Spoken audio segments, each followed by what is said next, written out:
cuanto antes el título de ciudadano romano por las ventajas que ello reportaba en muchos aspectos de nuestra vida.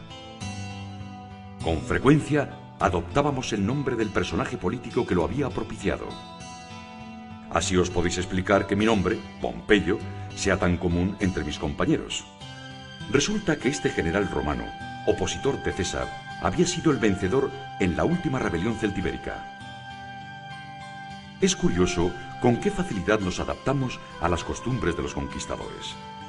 Hasta en algo tan privado como los nombres, quisimos identificarnos con ellos. El mío os puede servir de ejemplo. Como cualquier romano, mi antropónimo comenzaba con el praenomen, el nombre propio, en mi caso Lucio.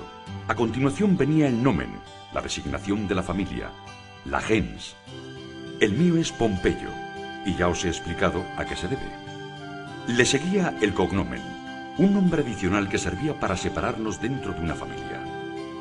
A menudo designaba un rasgo físico o moral. A mí me conocían como Plácido. Y por último, el signum, un mote que usábamos para distinguir a las personas que tenían el mismo nombre, cosa que sucedía muy a menudo. Lucio Pompeyo Plácido Agilio, el mismo que os cuenta esta historia.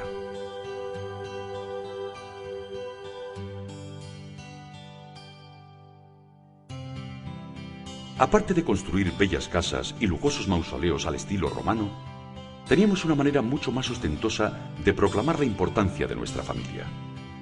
Entre todos los personajes principales de la ciudad, se establecía una especie de competencia para ver quién colaboraba más en la construcción o mantenimiento de los edificios y servicios públicos.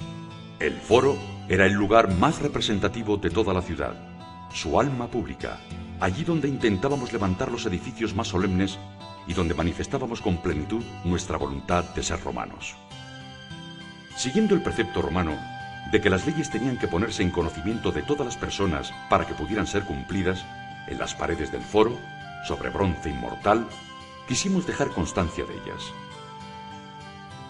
Todos aquellos que debían o querían proclamar su fidelidad al emperador, vestido de general, lo hacían en este foro, donde además se podía disfrutar de las estatuas erigidas a personajes públicos dignos de una honra especial.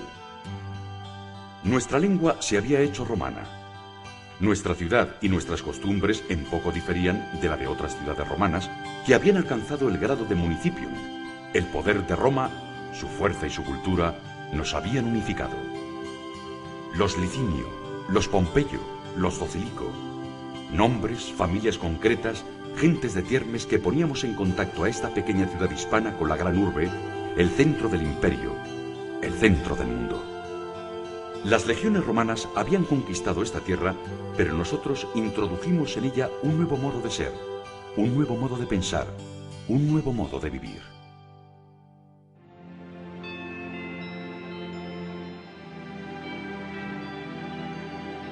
La historia que os ha contado Lucio Pompeyo hablaba de grandes hombres romanos y termestinos, pero en esta ciudad vivían gentes humildes, gentes de tiermes que también queremos rescatar del olvido. Gentes como Antoni o como Indivi, de quienes no sabemos más que un buen día decidieron grabar sus nombres en algunos objetos de uso cotidiano. Eran esclavos u hombres libres. Gentes como Saturnino, un alfarero especializado en la fabricación de tejas. ¿Era feliz en su pequeño taller de Termes? También existían alfareros dedicados a elaborar vajillas de mesa. Quizá algunos de estos procedieran de Logroño, en Tricio, donde había una gran industria. ¿Qué pensarían de las finísimas piezas que llegaban aquí desde lugares tan alejados como Italia o el sur de Francia? Las últimas noticias romanas de gentes de tiermes nos han llegado a través de los anales de Tácito. El gran historiador nos cuenta la historia de 2 muertes acaecidas en el año 25 de nuestra era.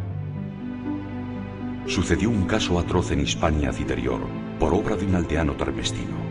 Asaltando por sorpresa al pretor de la provincia Lucio Calpurnio Pisón, que por ocasión de la paz iba por allí sin cuidado, lo mató de una sola herida. El termestino fue capturado.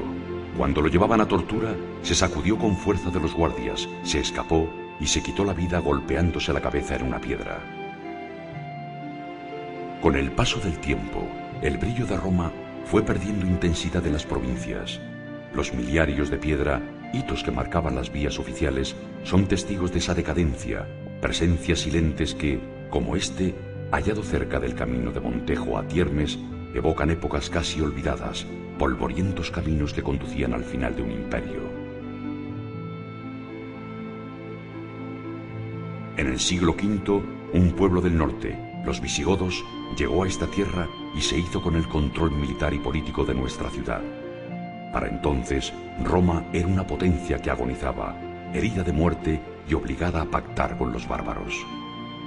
El nuevo rey se encontró con unos ciudadanos romanos que acabarían por absorber e integrar a sus nuevos amos.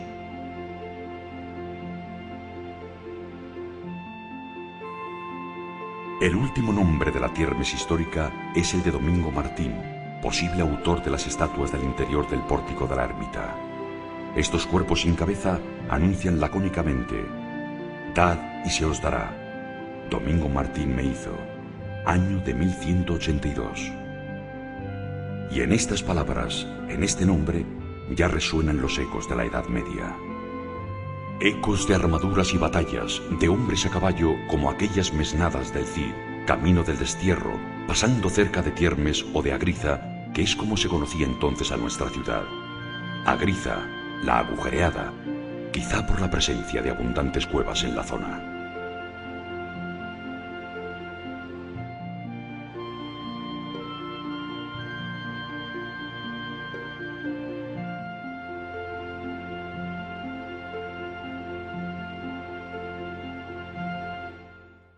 Cuando en otras poblaciones estaba a punto de escribirse el primer capítulo de la historia, Tiermes cerraba el libro de los hechos comprobados y abría el de los mitos y las leyendas.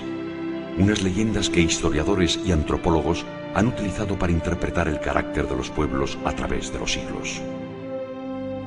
Pero los hechos, los que os hemos contado, los que no conocemos aún, las historias personales, los nombres de los protagonistas, solo han de salir a la luz de la mano de la investigación histórica y se han de dar a conocer para que todos seamos conscientes de que nuestros actos de hoy serán la historia de mañana.